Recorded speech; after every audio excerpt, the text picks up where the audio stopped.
भारत में आज से 3 नए कानून लागू हो चुके हैं। इसके प्रचार प्रसार के लिए उत्तराखंड सरकार हो या भारत सरकार लगातार प्रयास कर रही है।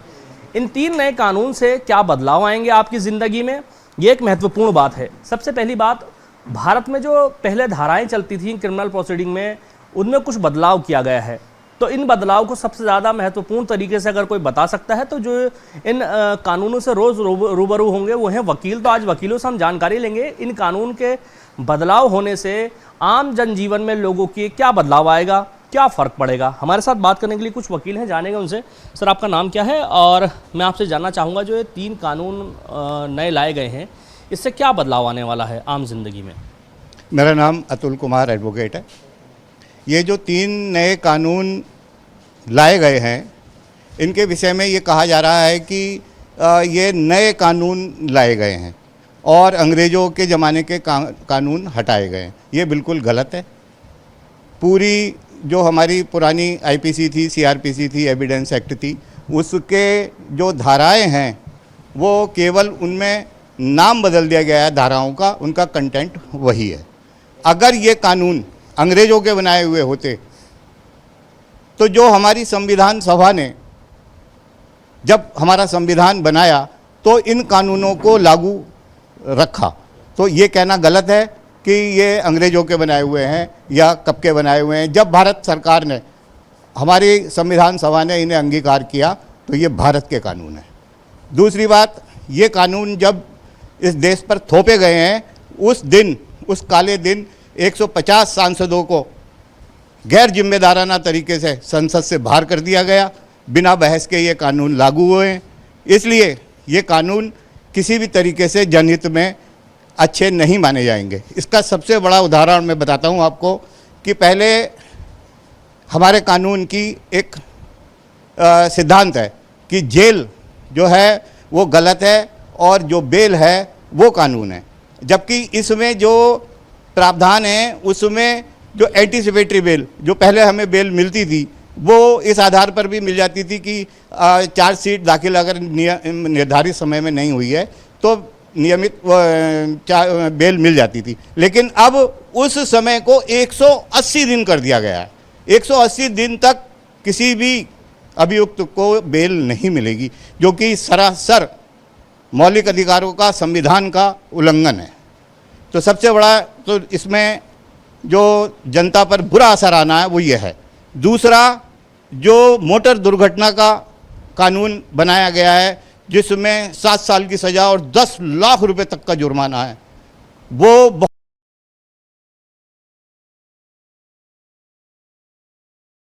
लेकिन उस कानून को फिर लागू किया जा रहा है। ऐसे सैकड़ों कानून ऐसे इसमें बनाए गए हैं जिन पर कोई बहस ही नहीं हुई। इस देश में, यह हमारी देश की विडंबना है कि नोटबंदी हो, जीएसटी हो, लॉकडाउन हो, जितने भी देश विरोधी, जन विरोधी काम हुए हैं वो बिना विचार विमर्श के हुए हैं। उसी तरीके से ये जो 3 काले कानून जो नए कानूनों के नाम पर थोपे जा रहे हैं, ये बिल्कुल गलत हैं। इन्हें एकदम वापस लेना चाहिए। इसके खिलाफ हमारे देश की तमाम bar council, state bar council आज हड़ताल पर हैं और उन्होंने माननीय सुप्रीम कोर्ट के मुख्य न्यायाधीश को, राष्ट्रपति को, प्रधानमंत्री को, सबको पत्र लिखे हैं और देखें कि उनके पत्रों का क्या निस्तारण होता है।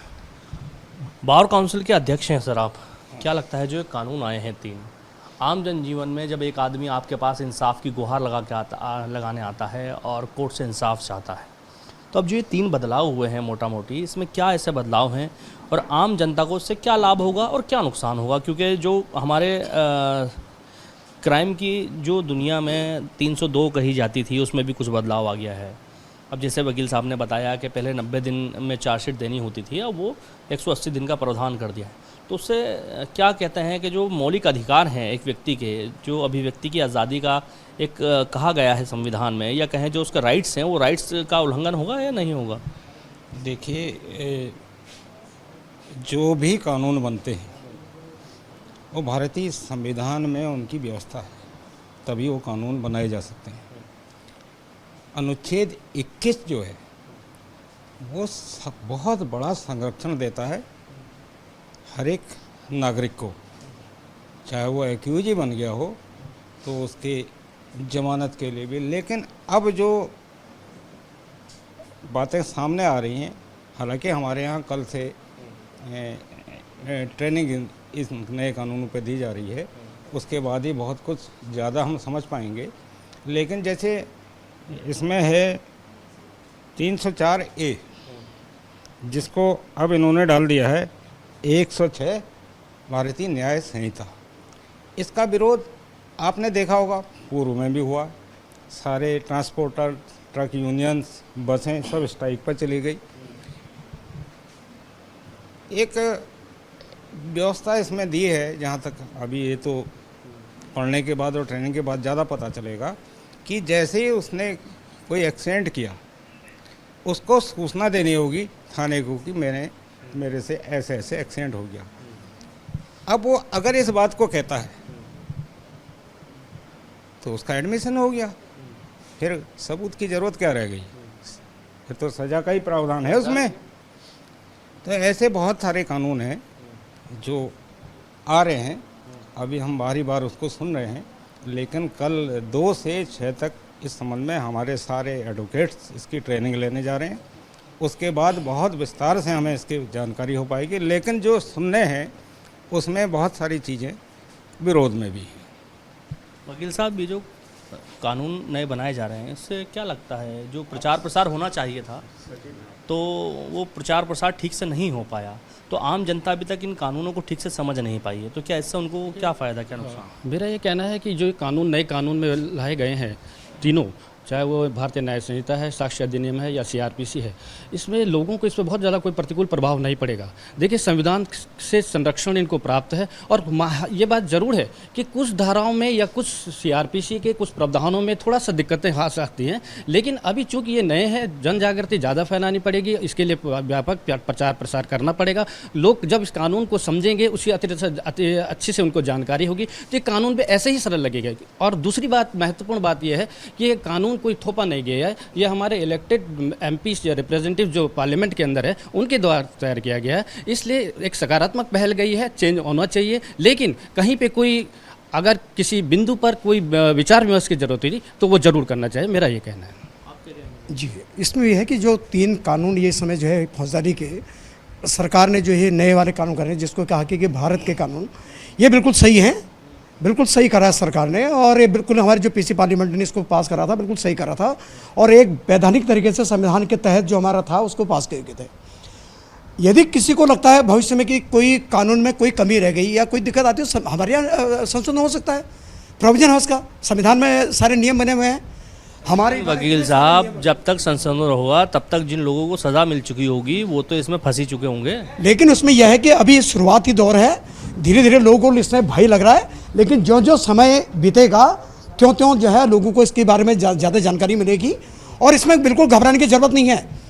हर व्यक्ति को, हर नागरिक को जागरूक होने की ज़रूरत है। जैसे कि हमारे एडवोकेट का भी यहाँ 2 से 6 तक का लग रहा है, ऐसे ही पूरे देश में कैंप लगने चाहिए, लोगों को जागरूक करना चाहिए और कानून में बदलाव बिल्कुल सही हुए हैं, होना चाहिए। भविष्य में कोई ज़रूरत होगी तो उससे संविधान में संशोधन करके उनको संशोधन किया जा सकता है। देखिए, जो तीनों कानून हैं BNSS और BSA, देखिए समाज की जो परिस्थितियां हैं, पुरानी परिस्थितियां क्या थीं, आज की परिस्थितियां क्या है, उनको देखते हुए जो हमारा संविधान का जो प्रारूप है, संसद के अंदर कानून पास करना, उसमें हमारे चुने हुए लोकसभा के सांसद जाते हैं। एक स्पेशल कमेटी है जो कानूनविद ने भी सहयोग किया है। कुछ चीज़ें इसमें बहुत अच्छी हैं और कुछ चीज़ें अमेंडमेंट का तो उसमें हमारे संविधान में है ही और कानून में है कि अमेंडमेंट हम कर सकते हैं।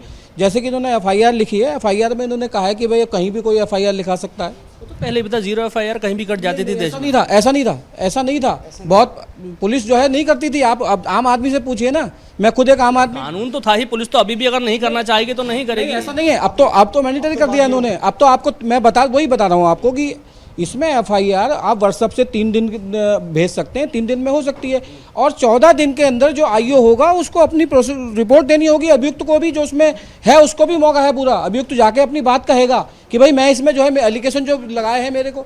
फिर इन्होंने ट्रायल में भी ये बात कही है, जो ट्रायल होगा ट्रायल में भी आरोप विरचित करने से पहले भी इन्होंने कहा है कि अभियुक्त आकर जो है हम अपनी बात कह सकता है, उसके बाद उसको जो है आगे का ट्रायल चालू होगा। तो कुछ चीज़ें इसमें अच्छी हैं और कुछ चीज़ें समय के साथ साथ, अब जहाँ तक आप आम जनता की बात करें, आम जनता में तो कोई भी चीज़ कानून कहाँ जानती है आम जनता। पुलिस वालों के क्या राइट है, पुलिस को भी उन्होंने काफ़ी मजबूती से काम किया है। न्यायिक व्यवस्था में भी अब उन्होंने कहा कि वो जज साहब बैठेंगे इसमें, उसकी भी एक वीडियोग्राफी, इतना बढ़िया पार्ट दिया है। वीडियोग्राफी से अगर ये कर रहे हैं उसमें आदमी वीडियो में है तो वो कैसे मना कर सकता है। तो मेरा ये मानना है कि कानून जो कोई भी चीज़ लागू हो, संविधान लागू हुआ 1950 में, उसके इफेक्ट तो बाद में आए। ये भी एक कानून लागू हो रहा है, देख के बायस आना चाहिए, न्याय जो कि न्याय व्यवस्था, न्याय मिलना चाहिए।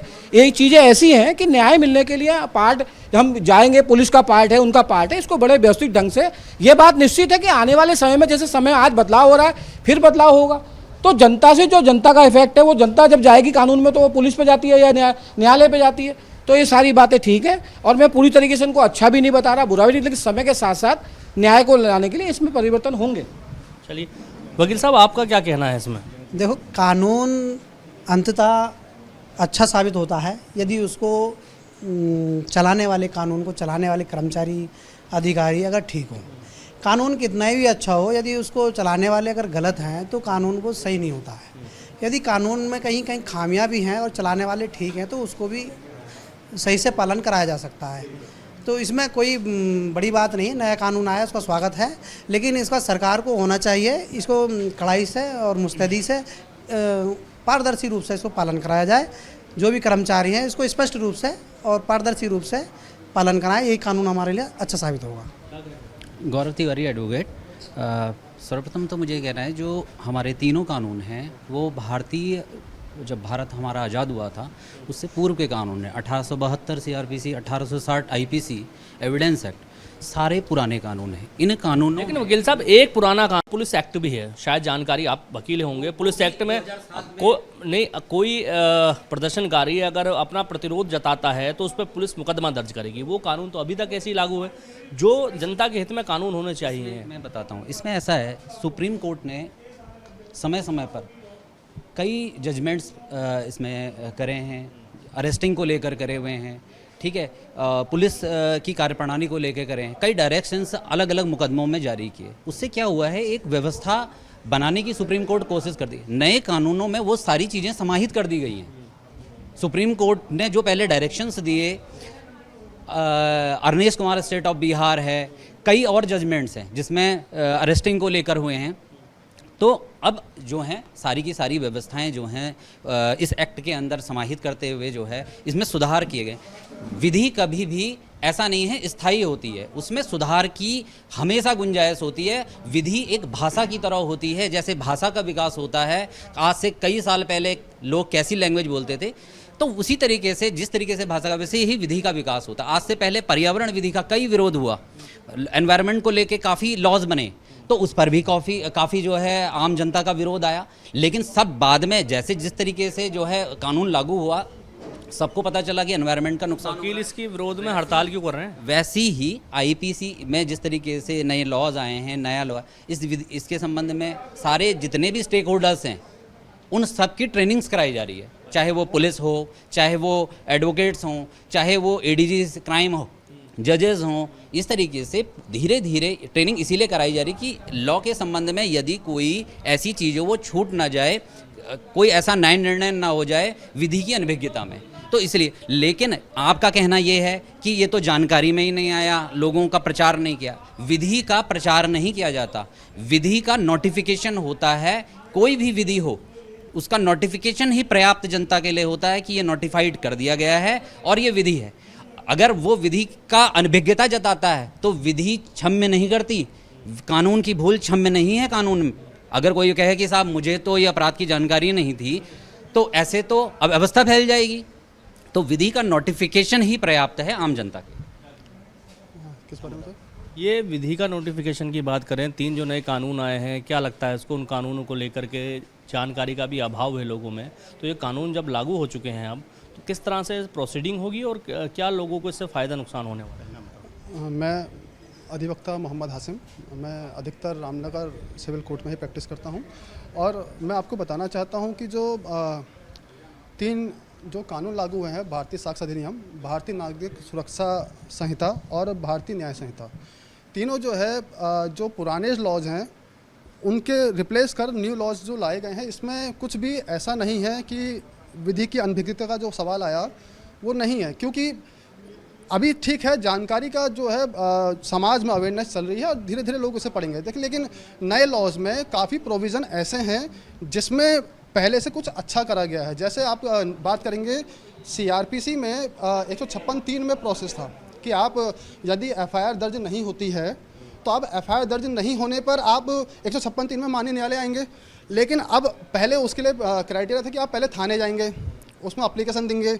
अब थाने वाले ज़्यादातर करते क्या थे रामनगर कोतवाली में कि आपकी एप्लीकेशन रिसीव नहीं होती थी, तो अब बीएनएस के साफ 175 में सब क्लॉज 1 में साफ दे दिया है।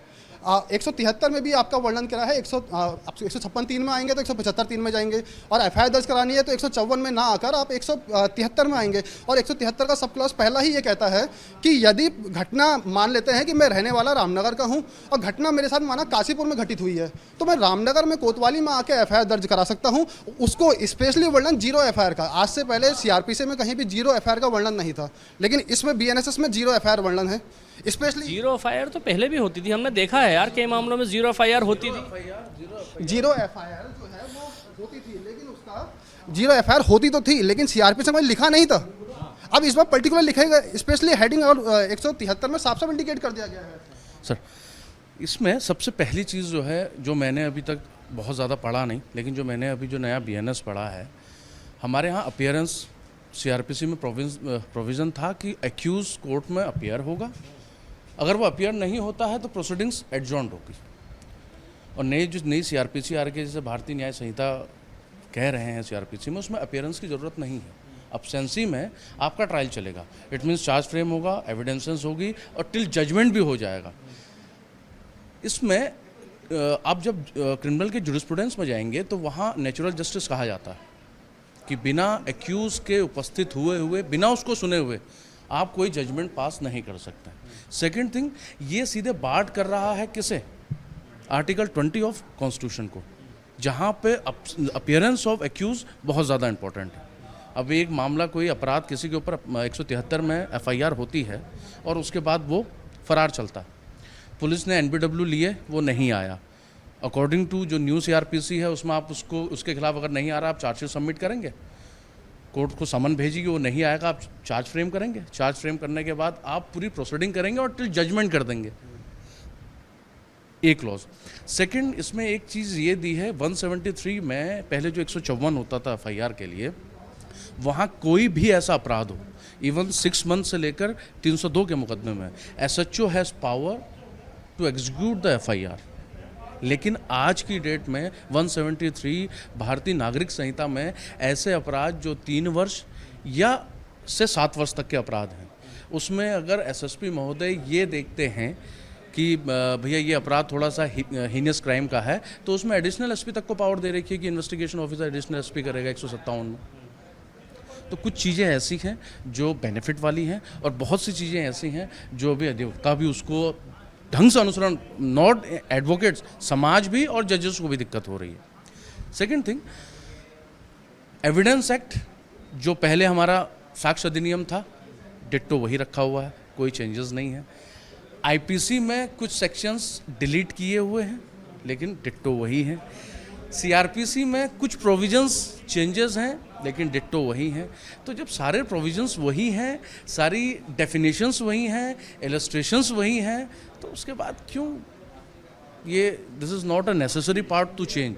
1872 में लॉर्ड मैकाले ने आईपीसी बनाई थी, और आज से 150 साल पहले अगर 323 या 319 या 320 की जो परिभाषा दी थी, वो 1 जुलाई 2024 में भी फिट बैठती है। वकील साहब यही है, दैट इज़ फैक्ट। बिल्कुल, हमारे साथी अधिवक्ता कृष्णा नेगी जी ने बहुत बढ़िया बात कही और उन्होंने इन कानूनों के विषय में बहुत बारीक बात कही, जिससे कि आम जनता को भी, सबको ये जानकारी होगी कि इन कानूनों के क्या लाभ हैं और क्या दोष हैं। देखिए, हाँ, एक चीज़ थी जो मेरे भी थोड़ा सा समझ में नहीं आ रही थी या मैं उसे इंटरप्रेट नहीं कर पा रहा था। हमारे यहाँ सीआरपीसी में प्रोविज़न था 154 एफआईआर के लिए। एफआईआर दर्ज होने के बाद अगर कोई भारसाधक अधिकारी एसएचओ महोदय आपकी एफआईआर दर्ज नहीं करते हैं तो हमारे पास 156(3) का क्लॉज था। जो एसएचओस कोतवाली और थाने के जांच तलब, एक शब्द सुना होगा आपने कि जांच तलब कर दी, कहीं सीआरपीसी में प्रोविजंस नहीं है जांच तलब। 2007 में, मैं उस केस का नाम भूल रहा हूँ, उस केस में सुप्रीम कोर्ट ने, सिंगल बेंच ने कहा था कि हाँ, अगर कोई ऐसा अपराध है जो 7 साल तक है, 10 साल तक की अवधि तक का है, उसमें जांच तलब कर सकता है। लेकिन उसके बाद ललिता कुमारी वाला आया, उसके बाद जो फुल बेंच आई 2014 में, ललिता कुमारी को एग्जिस्ट करते हुए उस रूलिंग में ये कहा गया है कि 154 there is a mandatory provision कि अगर किसी के साथ कोई अपराध हुआ है, घटना हुई है, आप प्रार्थना पत्र लेके जाइए, एसएचओ उसमें एफआईआर करेगा। नहीं करता आप 156(3) में आएंगे। बट यहाँ जो जांच तलब का प्रोविज़न दिया हुआ है, जो प्रिलिमिनरी जांच तलब करेगा, देखिए मुझे ऐसा लगता है एज ए एडवोकेट, न्याय को सुलभता के लिए पहुँचाना जजेस का ही काम नहीं है। जितनी भागीदारी जजेस की है उतनी भागीदारी एडवोकेट्स की भी है।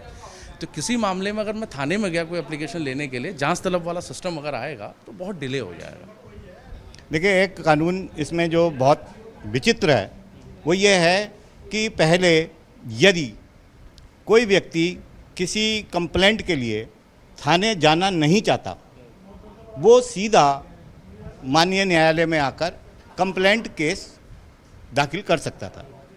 आज इस कानून में उसमें क्या चेंज कर दिया कि पहले माननीय न्यायाधीश जो कंप्लेंट लेकर गया है उसकी कंप्लेंट सुनते थे और अपने विवेक से मुकदमा दर्ज करना या ना करना का निर्णय लेते थे।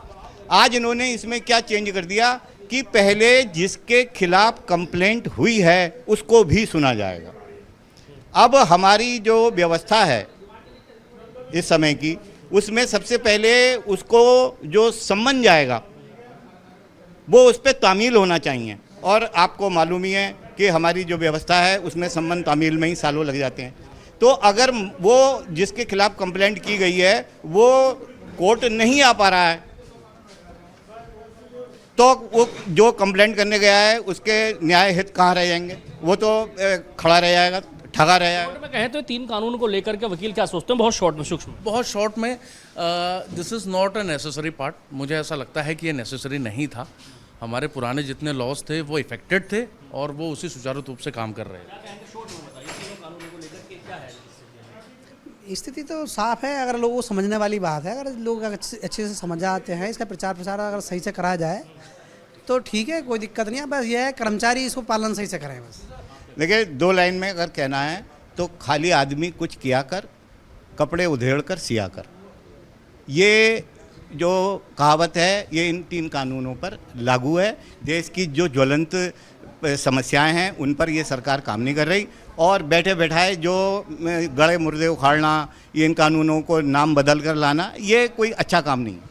देखिए, change is the law of nature. प्रकृति जो है बदलाव चाहती है, बदलाव हुआ है, लेकिन बदलाव जिस रूप में होना था उस रूप में ना करते। ये इसके लिए स्पेशली बीसीआई ने भी अपना सर्कुलर जारी कर दिया कि कोई भी बार जो है इसको नए कानून को लेकर कोई आंदोलन या कुछ ना करे। इसमें समय समय पर कुछ अमेंडमेंट हो जाएंगे, जो कुछ कमियां हैं वो धीरे धीरे दूर हो जाएंगी। लेकिन वर्तमान परिस्थिति में देखा जाए तो केवल लगभग नाम बदला गया है और हल्का फुल्का प्रोविज़न चेंज करे हैं। इस सरकार ने केवल नाम बदलने का काम किया है, जबकि न्याय हित में ऐसा जबकि नहीं होना था। केवल इससे कहीं ना कहीं जुडिशरी सिस्टम को भी, आपने पूरे भारत की जुडिशरी सिस्टम को ही सरकार ने पूरी तरह से हिला दिया है। हमारे साथ कई वकील थे जिनकी अलग अलग राय है। कुछ लोग इस कानून को काफ़ी इफेक्टिव मानते हैं और अच्छा मानते हैं। कुछ वकीलों का मानना है कि केवल नाम बदले गए हैं, सारे नियम वही हैं जो पहले थे। ये कानून फिलहाल आज से लागू हो चुके हैं। देश में इन कानूनों को लेकर के जन जागरूकता फैलाने की बेहद ज़रूरत है। प्रदेश सरकारें हों या फिर केंद्र सरकार हो, लगातार इसको लेकर के प्रचार प्रसार कर रही है। तमाम वकीलों की, जजों की, पुलिस की ट्रेनिंग्स चल रही हैं। इन कानून के लागू होने के बाद देश में क्या बदलाव आएगा ये तो आने वाला वक्त ही बताएगा।